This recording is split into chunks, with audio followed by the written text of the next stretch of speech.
Hello viewers, আশা রাখি সবাই ভালো আছেন। চলে আসলাম আজকে আমরা তাওফিকা ফুডের কোম্পানি নিয়ে আজকে আলোচনা করতে। এই কোম্পানিটি আমরা দেখতে পাচ্ছি যে তাদের থার্ড কোয়ার্টারে ইপিএস এর বেশ বড় আকারে একটি বৃদ্ধি হয়েছে। তো শুধু ইপিএস নয়, তার পাশাপাশি আমরা কোম্পানিটি নিয়ে বেশ কিছু আলোচনা করব। তো আশা করি ধৈর্য সহকারে পুরো ভিডিওটি আপনারা দেখার চেষ্টা করবেন। এতে আপনাদের হয়তো কিছু না কিছু সংখ্যক বিষয়ে জানতে পারবেন এই স্টকটি সম্বন্ধে।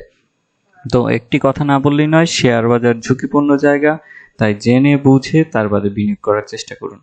এই কোম্পানিটি আমরা জানি যে 2021 সালে শেয়ার মার্কেটে লিস্টেড হয় এবং এর পরবর্তীতে দেখতে পাই যে এই কোম্পানিটি তাদের ক্রমাগত লাস্টে যে আপনার দুটো কোয়ার্টার গিয়েছে সেখানে কিন্তু ভালো পরিমাণেরই একটি ইপিএস গ্রো করেছে। আমরা যদি একটু খেয়াল করি যে তাদের কোয়ার্টার ওয়ানে তাদের ইপিএস অন্যান্য বছরের তুলনায় বৃদ্ধি পেয়েছে এবং পাশাপাশি তাদের সেকেন্ড কোয়ার্টারে দেখা যায় যে কিছু পরিমাণে বৃদ্ধি পেয়েছে।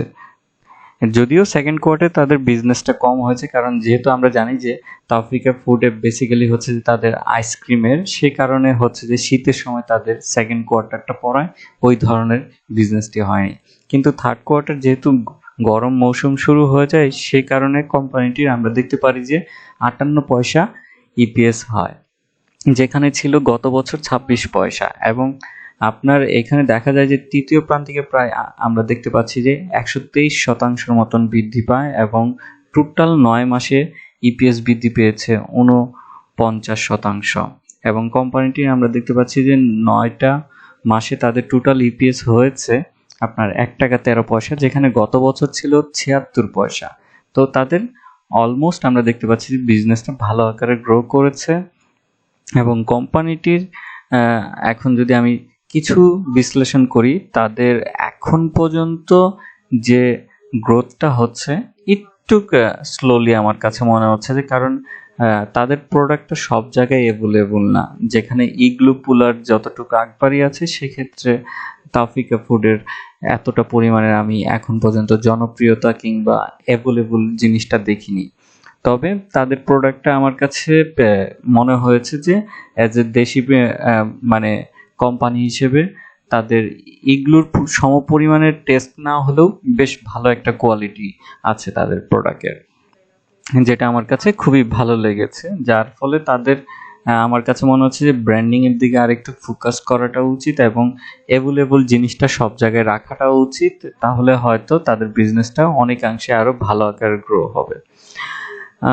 কোম্পানিটি 2021 সালে 15 ফেব্রুয়ারির দিকে মার্কেটে লিস্টেড হয়। লিস্টেড হওয়ার পরেই দেখা যাচ্ছে যে তাদের একটা ভালো আকারে গ্রোথ হয়। স্টকটি হওয়ার পরে আমরা দেখতে পাই যে জানুয়ারি 2022 সালের দিকে একটু ডাউন ট্রেন্ড হয়, আবার এরপরেই হচ্ছে যে একটু শেয়ারটা স্লো হয়ে যায়।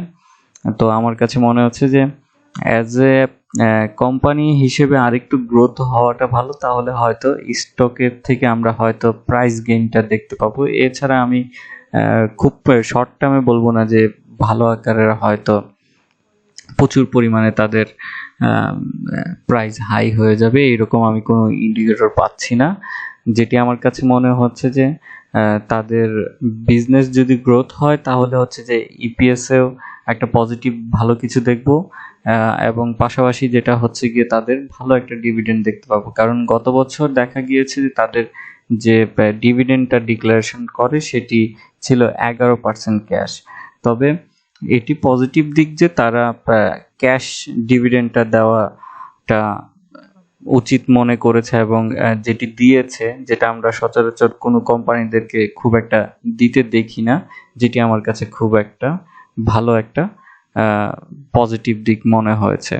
এবং অন্যদিকে যদি দেখি, তাদের পি রেশিওটা বেশ আমার কাছে হাই মনে হয়েছে, যেটা অনেক ক্ষেত্রে বিনিয়োগের ক্ষেত্রে অবজারভেশনের ব্যাপার। এবং তাদের মেজরিটি শেয়ার হচ্ছে স্পন্সর ডিরেক্টরের হাতে এবং এই স্টক মার্কেটে লিস্টেড হওয়ার পরে তাদের পাবলিকলি শেয়ার কমতে আছে ক্রমাগত হারে, যেটা আমার কাছে পজিটিভ মনে হয়েছে। তো এই ছিল তাওফিকা ফুড নিয়ে আলোচনা করা। আমার মনে হয় যে এই স্টকে যারা বিনিয়োগ করবেন শর্ট টার্মে আমি খুব এতটা আশাবাদী না, কারণ হচ্ছে যে এই স্টকটি তার যখন আইপিওতে আসার পর থেকেই একটা জায়গার ভিতরেই সে ঘুরপাক খাচ্ছে, খুব একটা লং টার্ম ধরে এক জায়গার ভিতরে প্রাইসটা আছে। তো তার যদি বিজনেস আরো ভালো গ্রোথ হয় এবং ভালো ডিভিডেন্ড আসে, তখন গিয়ে হয়তো আমরা ভালো কিছু দেখতে পাবো।